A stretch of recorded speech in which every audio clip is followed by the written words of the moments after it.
Olá! Nessa apresentação, eu vou falar a respeito de como medir a concordância e descobrir quais categorias de um catálogo comportamental com múltiplas categorias tem espaço para ser melhorado.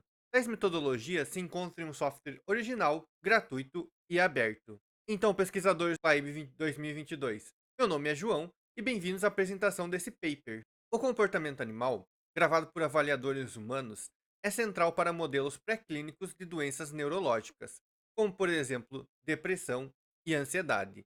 Nesse modelo, as categorias comportamentais como climbing, immobility e swimming são definidas, gravadas em vídeo e transcritas por um observador humano. No processo de transcrição, o observador humano categoriza os quadros dos experimentos, quadro a quadro, a partir de um catálogo comportamental previamente construída.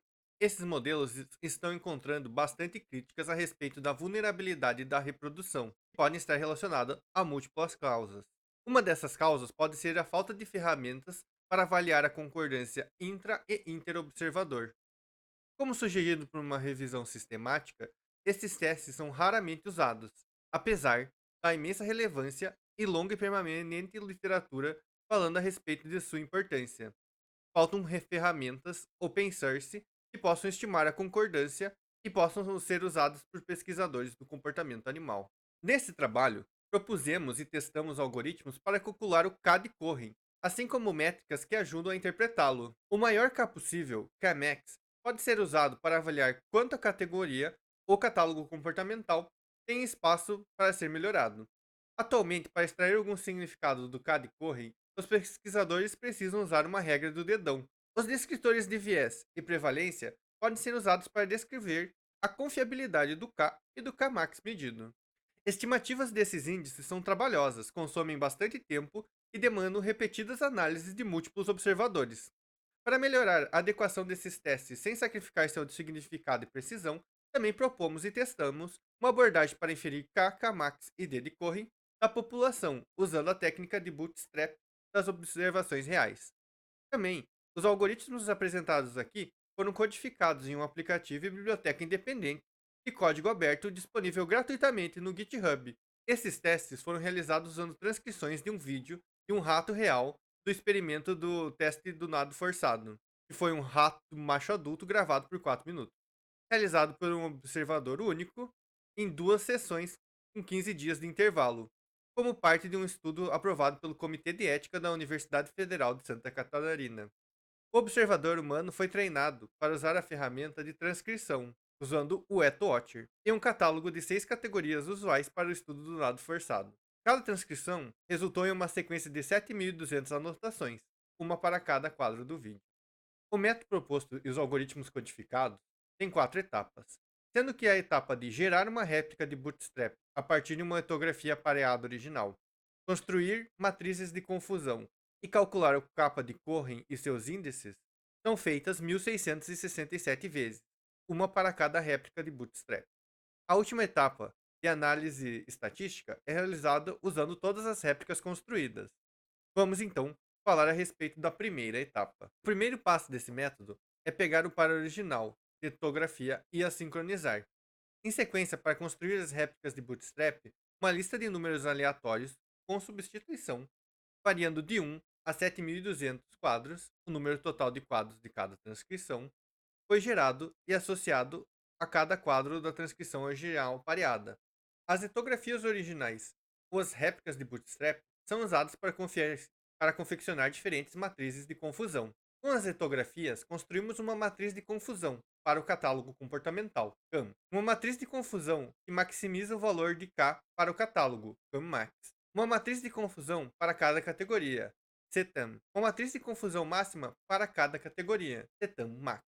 A matriz de concordância máxima, CAM-max, é calculada a partir de uma adaptação de Sim e Wright. O algoritmo para a confecção das matrizes de concordância das categorias, CETAM, a partir do catálogo, foi proposto originalmente neste paper. Após calcular as matrizes de confusão, o algoritmo começa a calcular o K, prevalência e viés de cada matriz computada.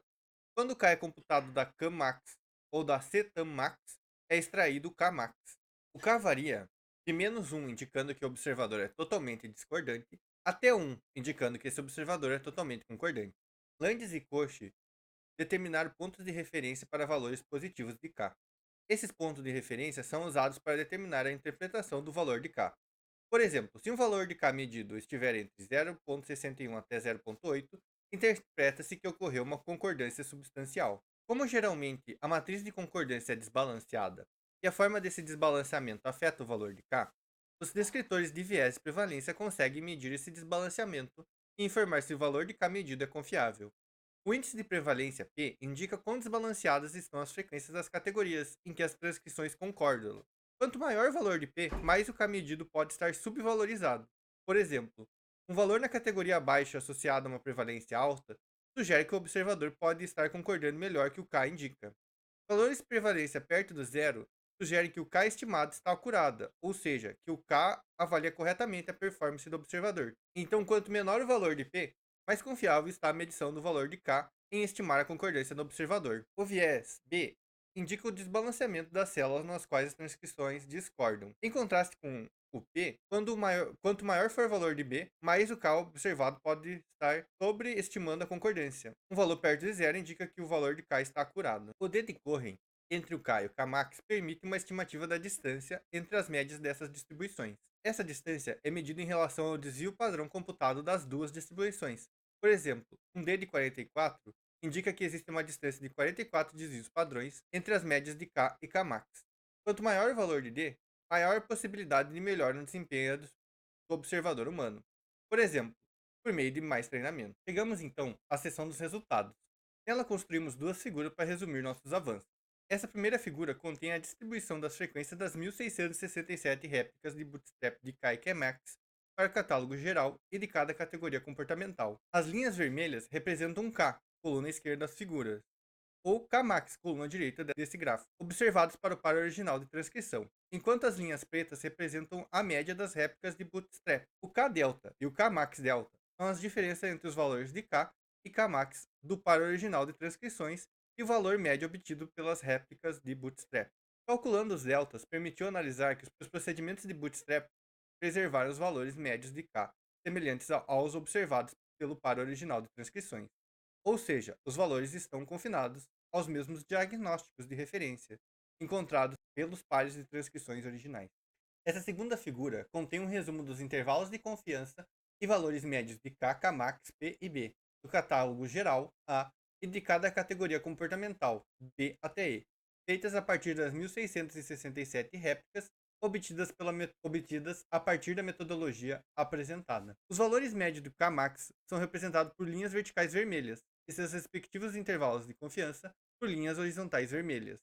O D de Cohen é entre o K e o Kmax. Os retângulos cinza nesse gráfico indicam o nível de K de acordo com os pontos de referência de Landes e Koch. No gráfico B é apresentado o valor médio do viés, barras verticais pretas. No gráfico de P é apresentado o valor médio da prevalência. A partir dessa representação gráfica dos resultados, podemos analisar que o K e o Kmax medido sugere que o desempenho no catálogo geral pode ser melhorado. Ele pode sair de 0,77 substancial a 0,99. Nesse caso, existe um espaço de melhoria de 44 desvios padrões. Sugerimos que, de acordo com o gráfico, essa melhoria pode acontecer nas categorias de Swimming e Mobility, que mesmo possuindo uma avaliação positiva no benchmark, ainda possuem mais de 20 desvios padrões de espaço para melhorias. Também podemos analisar que o Diving não tem espaço para melhoria e o Head Shaking tem muito pouco espaço para melhoria, mesmo que o K medido esteja posicionado em avaliações menos positivas do benchmark de Landes e Koch.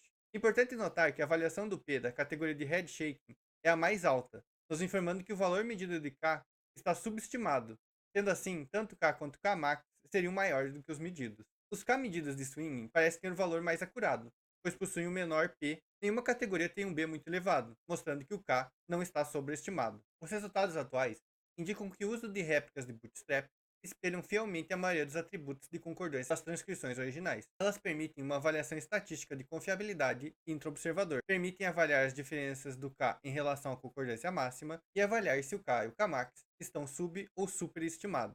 O uso dessas ferramentas pode informar e otimizar o desempenho dos observadores humanos no uso de modelos comportamentais, sem exigir tempo intensivo ou muitos retestes, favorecendo a reprodutibilidade dos dados obtidos por esses procedimentos.